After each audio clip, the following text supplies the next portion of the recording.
Pictures தயாரிப்பில்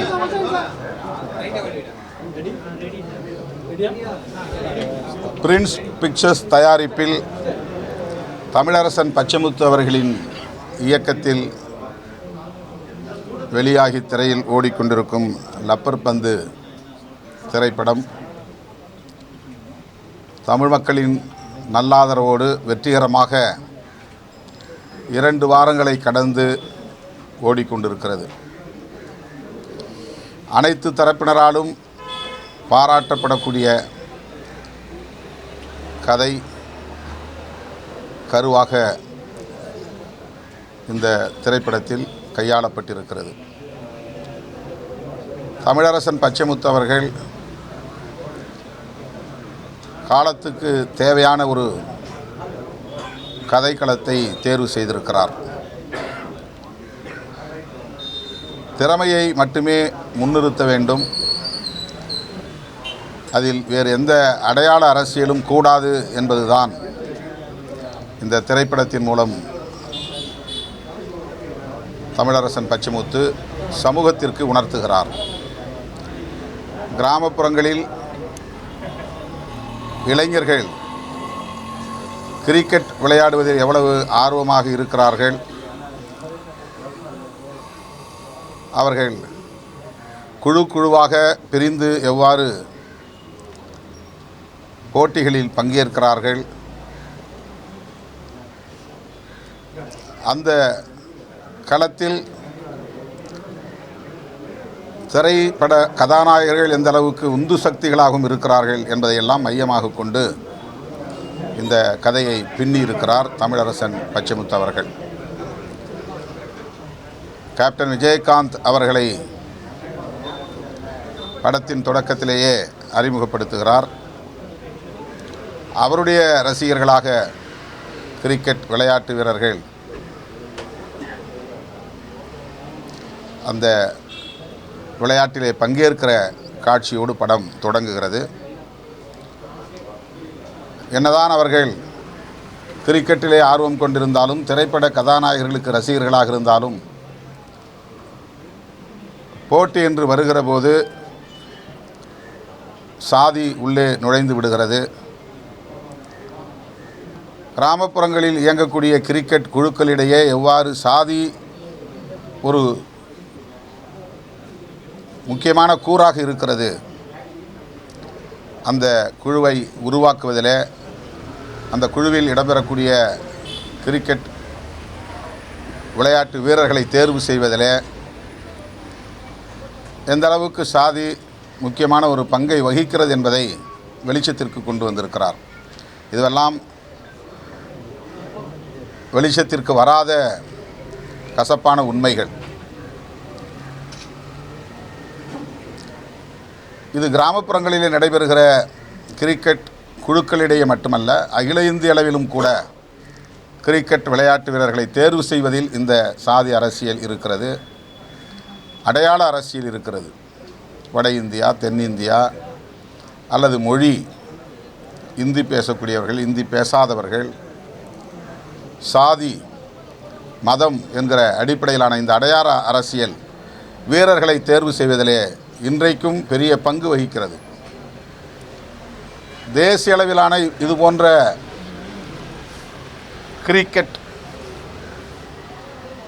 வீரர்களை தேர்ந்தெடுக்கக்கூடிய அரசியலை முன்னிறுத்தாமல், குக்கிராமங்களிலே விளையாடக்கூடிய சாதாரண பள்ளி மாணவர்களிடையே, கல்லூரி மாணவர்களிடையே அல்லது கிராமப்புறத்து இளைஞர்களிடையே எவ்வாறு இது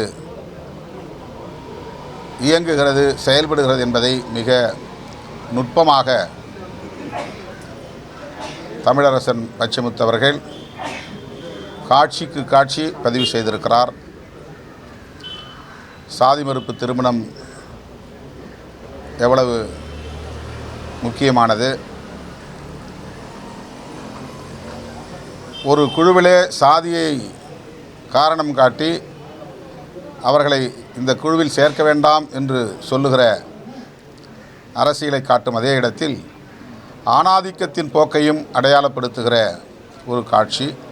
அகிலா என்கிற பெண்மணியை விளையாட்டு குழுவிலே இணைக்கிற போது ஒரே குழுவில் தனக்கு சாதகமாக ஆதரவாக இருக்கக்கூடிய நண்பன் அந்த பெண்ணை சேர்க்க வேண்டாம் என்று சொல்லுகிற நேரத்தில் கதாநாயகனாக அன்பு என்கிற பாத்திரம்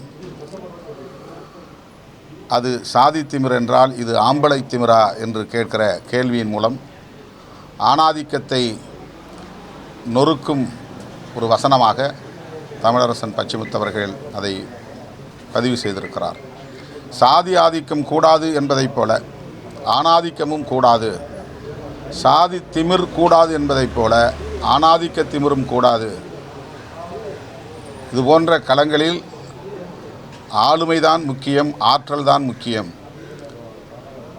நன்றாக விளையாடக்கூடிய இளைஞர்கள் யாராக இருந்தாலும் அவர்களை நம்முடைய குழுவிலே சேர்த்து கொண்டாதான் வெற்றி பெற முடியும் என்பதை ஜாலி ஃப்ரெண்ட்ஸ் கிரிக்கெட் குழுவின் தலைவராக இருக்கிற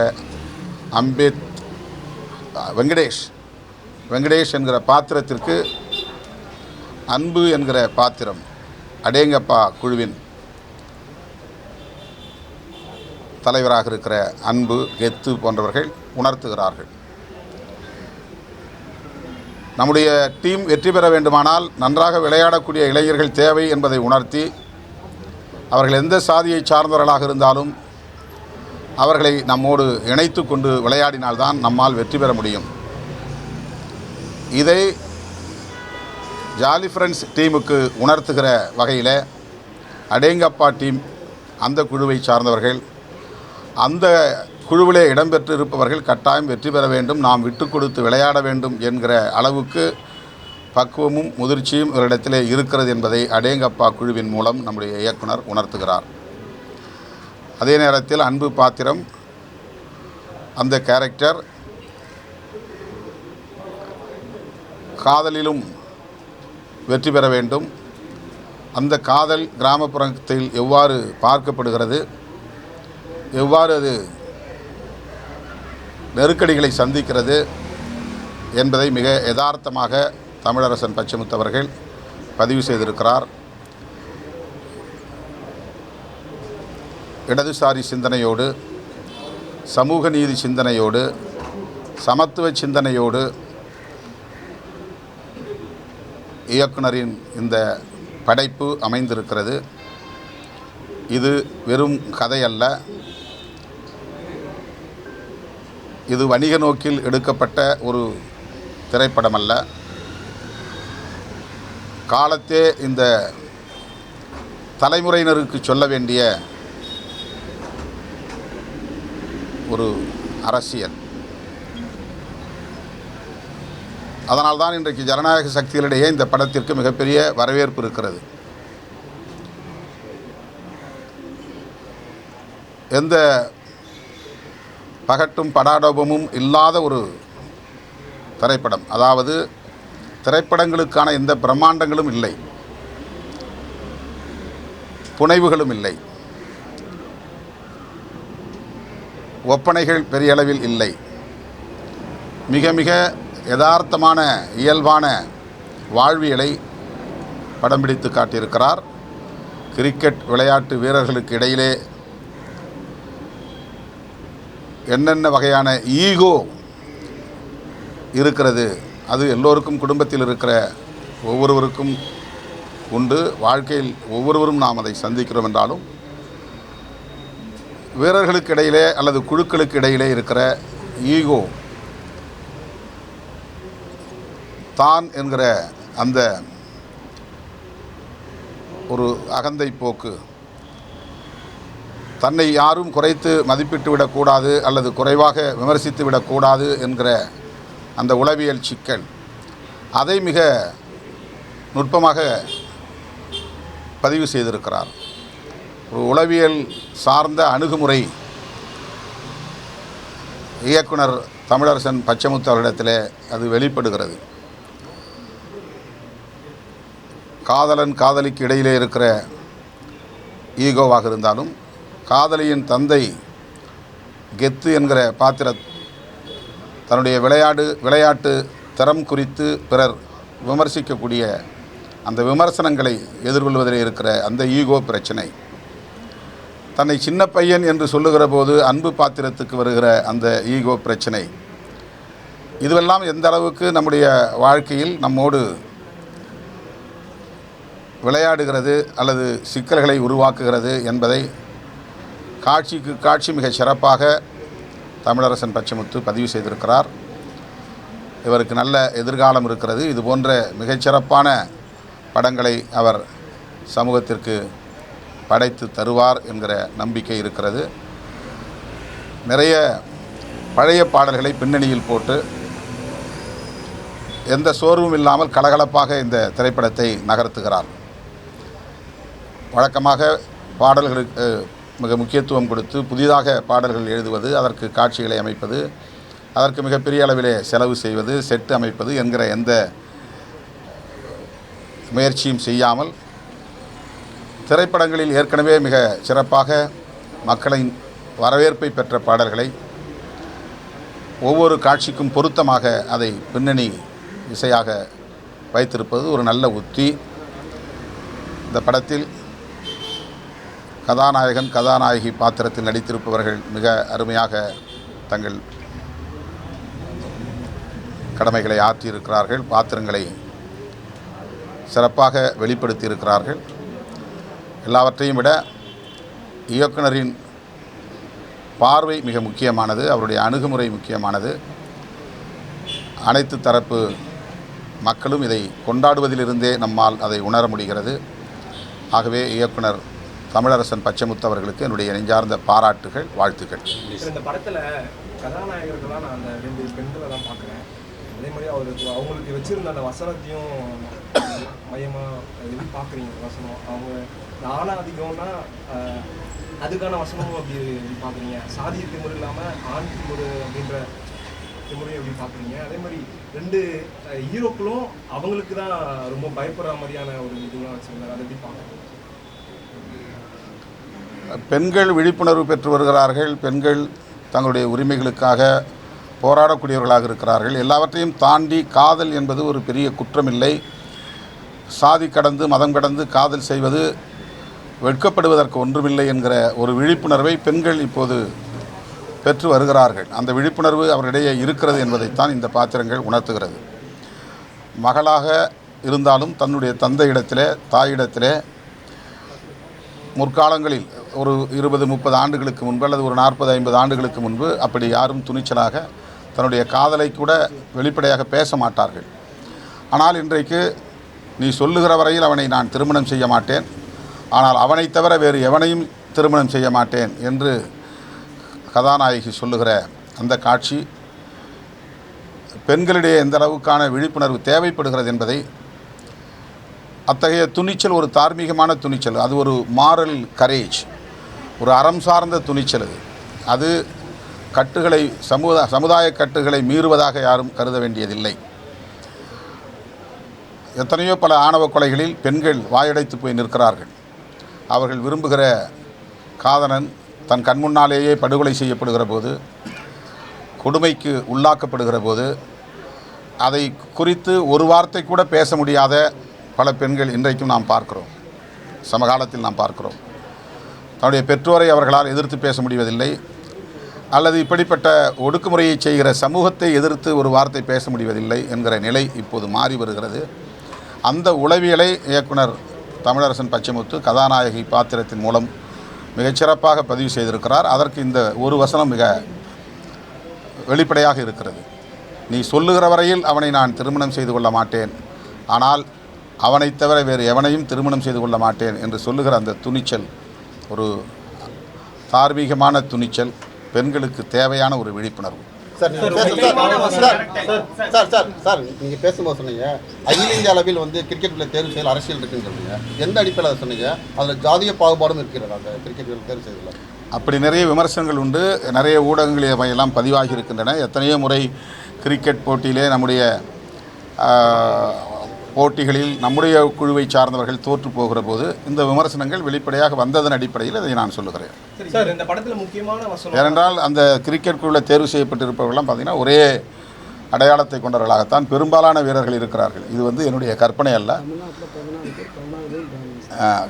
தமிழ்நாட்டிலிருந்து தேர்ந்தெடுக்கப்படுகிறவர்களாக இருந்தாலும் சரி, அகில இந்திய அளவில் தேர்ந்தெடுக்கப்படுகிறவர்களாலும் சரி, அதுக்குன்னு இருக்கிற அந்த தேர்வு குழுவினர் அல்லது அதை கட்டுப்பாட்டு வைத்திருக்கிற குழுவினர் இதையெல்லாம் கவனத்தில் கொள்ள வேண்டும் என்பதற்காக இதை நான் சொல்லுகிறேன். இது ஒரு பானை சோற்றுக்கு ஒரு சோறு பதம் என்பதைப் போல லப்பர் பந்து திரைப்படம் அதற்கு ஒரு சாட்சியாக இருக்கிறது. முக்கியமான இந்த படத்தில் வந்து ஒரு டைலாக் வந்து, நான் எவ்வளோ எஸ்சி ஃப்ரெண்ட்ஸை பார்த்துருக்கேன், ஆனால் நான் அவங்களெல்லாம் அந்த மாதிரி நினச்சதில்லை அப்படின்ற ஒரு டைலாக்லேருந்து தான் ஆரம்பிக்குது.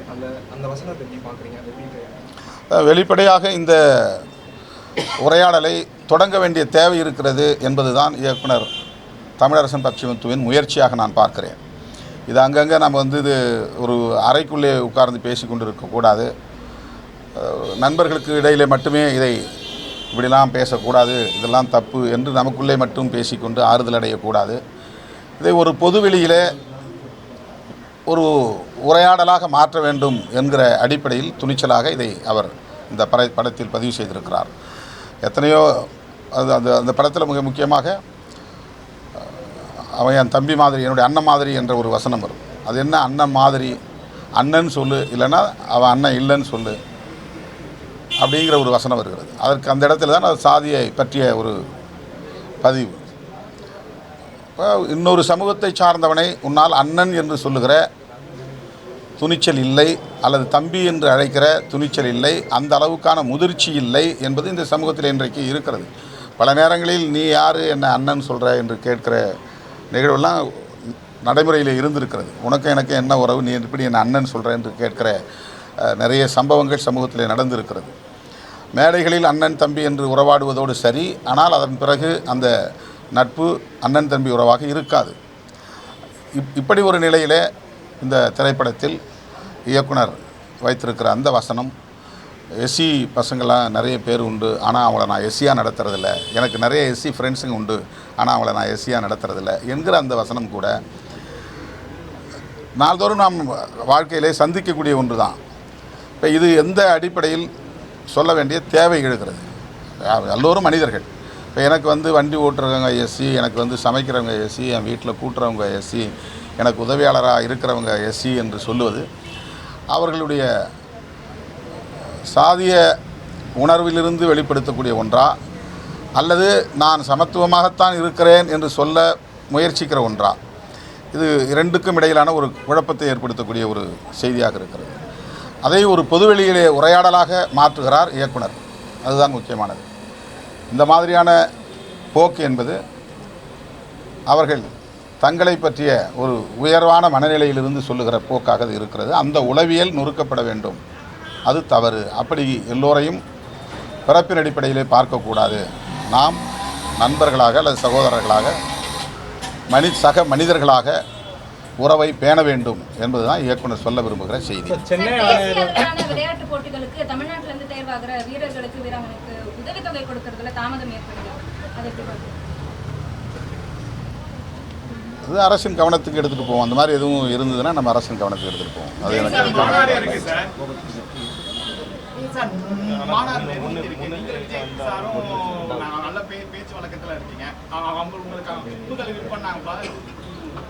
அழைப்பு கொடுத்துருக்காங்க.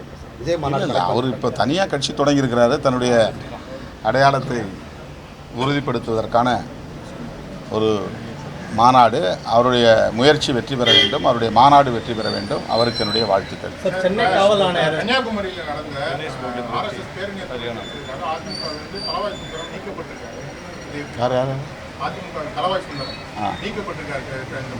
நமது திரைப்படத்தோடு நிறுத்திட்டு நல்லா இருக்கும். அரசு அப்புறம் இன்னொரு ப்ரெஸ் மீட்டில் பார்க்கலாம். இந்த திரைப்படத்துக்கு முக்கியத்துவம் கொடுங்க. அவருக்காக அந்த திரைப்படத்துக்காக ஒருங்கிணைக்கப்பட்டிருக்கிற செய்தியாளர் சந்திப்பு. இவர் வந்து நான் படித்த திட்டக்குடி பகுதியை சார்ந்தவர் என்பதில் எனக்கு மகிழ்ச்சி. நான் அந்த ஸ்கூலு நான் திட்டக்குடி அரசு உயர்நிலைப் பள்ளியில் 9ஆம் வகுப்பு 10ஆம் வகுப்பு 11ஆம் வகுப்பு படித்தேன். எனக்கு சொந்த மாவட்டம் வந்து அரியலூர் மாவட்டமாக இருந்தாலும் நான் படித்தது, என்னுடைய புழக்கம், என்னுடைய உறவுகள் எல்லாமே கடலூர் மாவட்டம் திட்டக்குடி பகுதி தான். என்னுடைய பள்ளியில், நான் படித்த பள்ளியில் படித்த மாணவர் என்னுடைய பகுதியை சார்ந்தவர் அல்லது என்னுடைய ஊரை சார்ந்தவர் என்பதிலே நான் பெருமைப்படுகிறேன். தமிழரசன் பச்சைமுத்து அவர்களுக்கு இன்றைக்கு தான் எனக்கு அறிமுகம். இந்த திரைப்படத்தின் மூலமாக என்னுடைய பாராட்டுகள், வாழ்த்துக்கள். அதே பள்ளியில் வாழ்த்துக்கள். நிறைய நிறைய நிறைய நான் வாழ்த்துக்கிறேன்.